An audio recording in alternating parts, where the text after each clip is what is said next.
Kita nyo yung gaming chair ko dito guys, sirang-sira na yan kasi 2 years na din yan sa akin eh. And ayun, panahon na siguro para palitan na to. And syempre, deserve ko naman yun kasi masipag naman ako mag-live. And ayun, naganap ako sa online. Inaisipan ko, meron palang shop dito na malapit sa amin, kaya doon na lang ako bibili. Nagtanong nga muna ako kung ano yung available na gaming chair nila. And ayun guys, may pinakita sila. And yun din yung gusto ko sa online. Kaya ayun, papunta na ako sa shop nila ngayon. And ang pangit pa nga ng panahon dito kasi masyadong maambon, uulan ata. And shoutout nga pala sa mga taga-Kalinan dyan, kung meron man mag-comment na lang kayo. So okay nga kung may malapit na shop sa inyo, para doon ka na lang bumili para ma-sure mo talaga na maganda yung items. Tapos kung sa online ka bibili, hindi mo ma-sure kung maganda ba yung items na binili mo. Madami na din kasing scammer ngayon eh. Nag-withdraw din muna pala ako dito guys para i-cash ko na lang yung pambayad ko. Papunta na nga ako sa shop nila dito guys, tapos ang pangit pa talaga ng panahon dito kasi parang uulan na. And itong shop na bibilan ko guys, itong Kalinan Computer Center. Located lang to sa Pausta Street, Kalinan.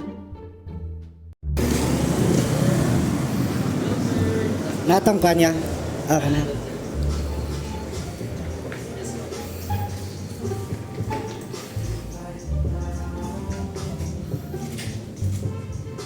Two variations na siya, sir, na black. This one Black is, na. kalahian lang yan, sir. And sa... Wala siya rin no? Yes po. Kato lang ko ako. Mas gwapo lang ang iyang premium ang iyang mesh rather than this one na black.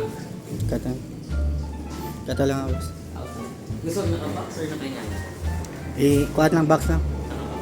And ayun na nga yung napili ko guys. And dito tumitingin-tingin muna ako ng keyboard and wala akong nakitang all white. Mas gusto ko kasi yung all white guys. Tapos dito meron din silang mga monitor. And ayun, nagbayad na nga ako dito guys. And yung presyo nito guys, same lang din doon sa online. Kaya dito na lang talaga ako bumili sa mismong shop. Ergonomic chair nga yung pinili ko dito guys, kasi maganda do kapag mainit yung lugar nyo. And hindi nga to basta-basta guys, kasi matibay talaga to. And habang kinukuha pa nila yung gaming chair ko guys, kaya ako dito tinesting ko muna to kung komportable ba upuan. And ayun guys, napakaganda naman, in solid talaga upuan. And kompleto yung shop nila dito guys. Pwede ka magpa-build ng PC, high-end man yan or low-end. Sa mga taga-Kalinan dyan, pwede nyo i-visit yung shop nila sa may Pausta Street lang. And syempre, meron din silang Blue Up, Kalinan Computer Center, and pwede nyo i-visit guys. Kaya kung gusto mong magpa-build ng gaming PC and solid talaga and trusted, i-message mo lang yung Blue Up nila. Tapos napakabait talaga nito guys, sinatid pa talaga ako sa amin. And hanggang dito na lang muna, abangan nyo na lang yung part 2.